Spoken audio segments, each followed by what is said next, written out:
अस्सलाम राय साहब। वालेकुम सलाम। बहुत शुक्रिया अली मुमताज साहब।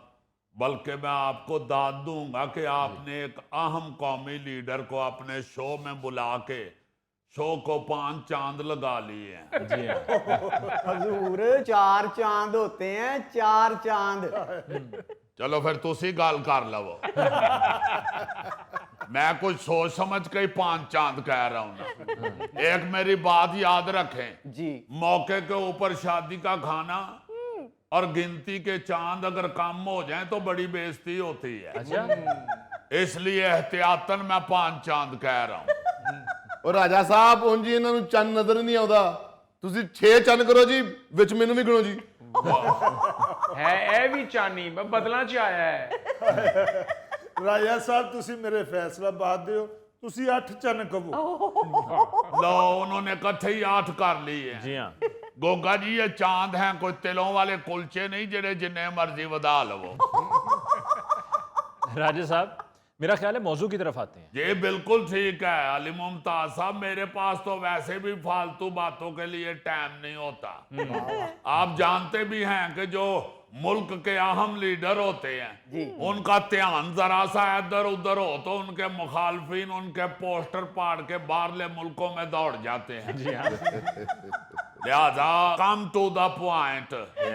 सबसे पहले मैं शुक्रिया अदा करना चाहूंगा इस सदी के अजीम तरीन रहनुमा जिन्हें जोहरी बनकर हीरे परखना आते हैं, यानी मियां मोहम्मद नवाज शरीफ साहब, जिन्होंने बकलम खुद मुझे हदायत की कि राजा रियाज आपने इलेक्शन लड़ना है। अच्छा। आप देखें इलेक्शन लड़ने के लिए सबसे तगड़ा बंदा चाहिए होता है जी। और उन्होंने कहा है कि राजा साहब मुझे आपसे तगड़ा इस हल्के में कोई नजर नहीं आ रहा। मैं उसी वक्त उनका शुक्रिया भी अदा करता रहा हूं कि उन्होंने मुझ पे इतना एतमाद किया है।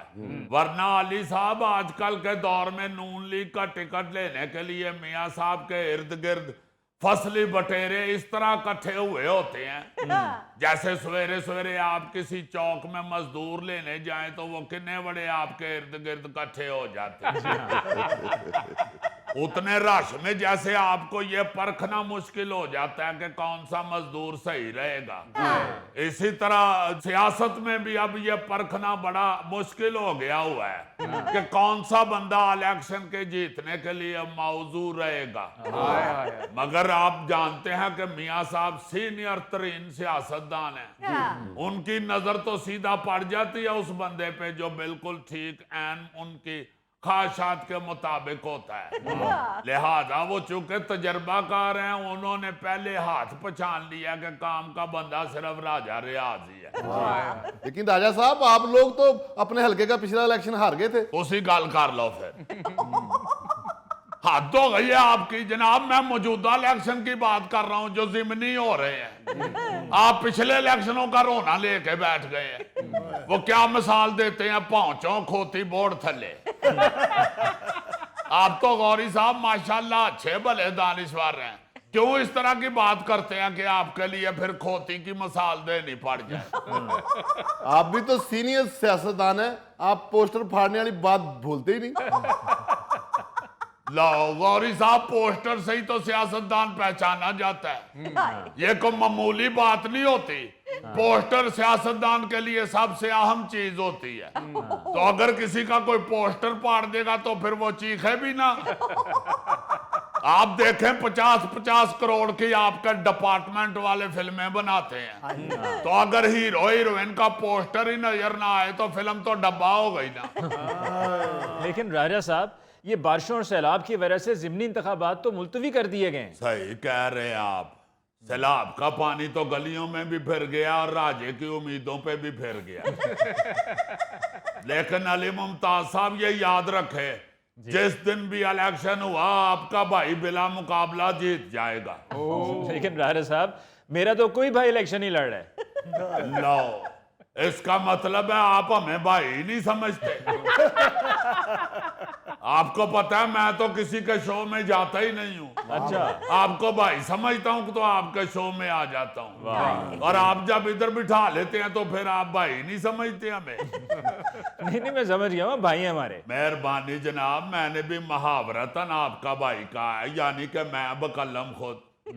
अली मुमताज साहब, अल्लाह के फजल से किसी भी उम्मीदवार ने मेरे सामने खड़ा नहीं होना। अच्छा, साहब ने मुझे कह दिया कि राजा साहब असी तो ताड़े सामने झाग गई हाँ, लेकिन इसके बावजूद मेरा दिल है कि मुस्तकबिल के राजा रियाज यानी राजा दानियाल को मौका दिया जाए।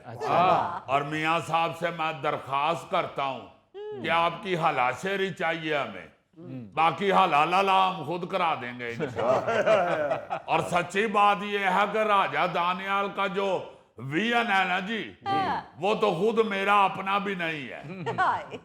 मुझे भी अब ऐनक लगा के कई चीजें देखनी पड़ती हैं। अच्छा, और राजा दानियाल का विजन तो माशाल्लाह 6x6 है। और आपको मैं एक विचली बात बताऊं, ये फैसलाबाद में इलेक्ट्रिक बस का ख्वाब भी पहली दफा राजा दानियाल ने ही देखा था। ओ राजा साहब, क्या कह रहे हैं आप? इसका क्रेडिट तो मरीम नवाज साहिबा ले रही हैं, क्यों आपने अपनी टिकट गंवानी है? अच्छा, तो चलें फिर ये वाली लाइन कटवा देना, ये दोबारा रिकॉर्ड कर लें। देखें जी, ये जो फैसलाबाद में इलेक्ट्रिक बसें चली हैं, मैं समझता हूं कि सारा क्रेडिट वजीर आला पंजाब मरियम नवाज साहिबा को ही जाता है। वाह, जो किया मरियम नवाज साहिबा ने किया है। वाह, वो मेरे बेटे राजा दानियाल ने तो वो खिलौना बस का ख्वाब देखा था, वो मैंने उसे उसी वक्त ले दी थी। ये अब ठीक हो गया ना? हाँ, ये ठीक हो गया है। अच्छा, ये तो बताइए कि मरीम नवाज साहिबा जब अभी फैसलाबाद आई हैं तो आपकी क्या उनसे मुलाकात हुई है? बिल्कुल जनाब, ये कैसे हो सकता है कि वजीर आला पंजाब फैसलाबाद आए और बब्बर शेर फैसलाबाद राजा रियाज से ना मिले। मैं तो उनकी इलेक्ट्रिक बस के मगर एहतियातन 729 की तार, एक टेस्टर और प्लास लेके भी फिरता रहा हूं। अच्छा, क्या इलेक्ट्रिक बस है, इसका क्या एतबार है? जहां कोई तार शार्ट हो जाएगी तो इमरजेंसी प्लान के तौर पे राजा फौरन इलेक्ट्रीशियन वाला काम करेगा। राजा साहब, आप इलेक्ट्रिशियन भी हैं? तुसी गल कर लो फिर, आप बात को समझ ही नहीं रहे। देखे, सियासतदान होना अपनी जगह, हाथ में हुनर होना अपनी जगह। मरियम साहबा तो अली मुमताज साहब जब हमारे कैंप में आई हैं तो पहले हाथ उन्हें लगा है कि जैसे सलाबजुदगान के इमदादी कैंप में आ गई हैं। फिर जब उनकी नजर मेरे पे पड़ी है तो उन्हें समझ आई है कि नहीं, कैंप सही है, स्काउट ही माठे हैं।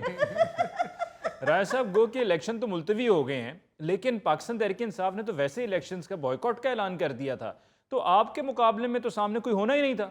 देखें अली मुमताज साहब, पहली बात तो ये है कि ये तहरीक इंसाफ ने वही गलती की है जो 1985 में पीपल पार्टी ने की थी। पीपल पार्टी ने भी इलेक्शन का बाइकाट किया था। और दूसरी बात यह है कि अगर मद्दे मुकाबल कोई ना हो तो फिर तो इलेक्शन ज्यादा मुश्किल हो जाता है। अच्छा, वो कैसे? आपने कभी अकेले पहलवान को दंगल करते हुए देखा है? नहीं।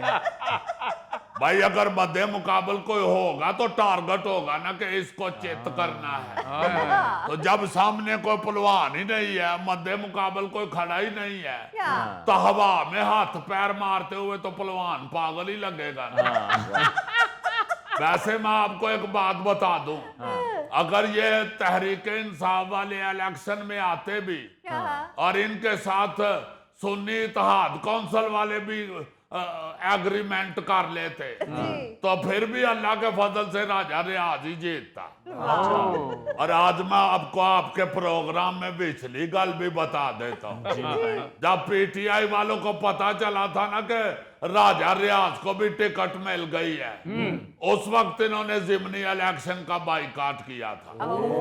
उनको पता चल गया था कि अगर हमने बाइकाट ना किया तो राजे रियाज ने हमें व्हाइट वॉश कर देना। राजा साहब, आपके हलके में आपका नारा कौन सा लगाते हैं? मैं लगाना चाहता हूँ। वैसे मैं माफी चाहता हूँ गौरी साहब, आप सर से हैट उतार के तो अपने दिमाग को वाशवा लगवाएं। नारा क्या लगना है? वही नारा होता है जो सब लगाते हैं। राजा रियाज जिंदाबाद, जिंदाबाद। ये देखें, सिंपल नारा है, राजा रियाज जिंदाबाद। मैंने को अलहदा नारा तो नहीं बनाया हुआ, राजा रियाज कुकड़ू कुड़ू। जब उम्मीदवार का कोई नाम लेता है तो उसके आगे जिंदाबाद ही कहना पड़ता है। आप नाराज ना हो राजा साहब, गौरी साहब आपका नारा लगाना चाहते हैं। नहीं जी, मेरा नारा किस लिए लगाना है? नारा लगाएं तो यही लगाएं, मियां नवाज शरीफ जिंदाबाद, जिंदाबाद। मरियम नवाज शरीफ जिंदाबाद। ओहो राजा साहब, वजीर आजम साहब को तो आप भूल ही गए हैं। ओया हो यार, मियां शहबाज शरीफ साहब जिंदाबाद। नवाज शरीफ साहब दे बाद ए वाला लवा देना जी। राजा साहब, आपकी जमात का तो वो नारा दूसरा नहीं है, वो वोट को इज्जत दो। ओया हो जी, जे पहन ते फेर है ना। तो क्या आपको लगता है आपको पड़ेंगे नहीं वोट? उम्मीद ही कोई नहीं है। ओ अल्लाह को खैर मंगो। अली मुमताज साहब, आप खुद ही तो बता रहे हैं कि इलेक्शन मुलतवी हो गए हैं। हाँ जी, इलेक्शन होंगे तो वोट पैनगे ना। ये बारिश थोड़ी है जी आप ही पैन लग पवे। ओहो राजा साहब, अगर इलेक्शन मुलतवी ना ਹੁੰਦੇ ਤੇ मैं फुल तैयारी कर ली सी ਤੁਹਾਡੇ को आउਣ ਦੀ। गोगा जी, आपका तो अब फैसलाबाद में वोट ही नहीं है, आपको हमने देग पे बिठाना था। मैंने खुद सुना है आपने अब लाहौर का शनाख्ती कार्ड बनवा लिया हुआ है। बल्कि आपके दोस्त बता रहे थे कि जिथे लंगर वेंदा है उथों दा शनाख्ती कार्ड बनवा लेंदा है। राजा साहब, आप मेरे हल्के में खड़े हो ना, तो मेरा वोट पक्का आपको है।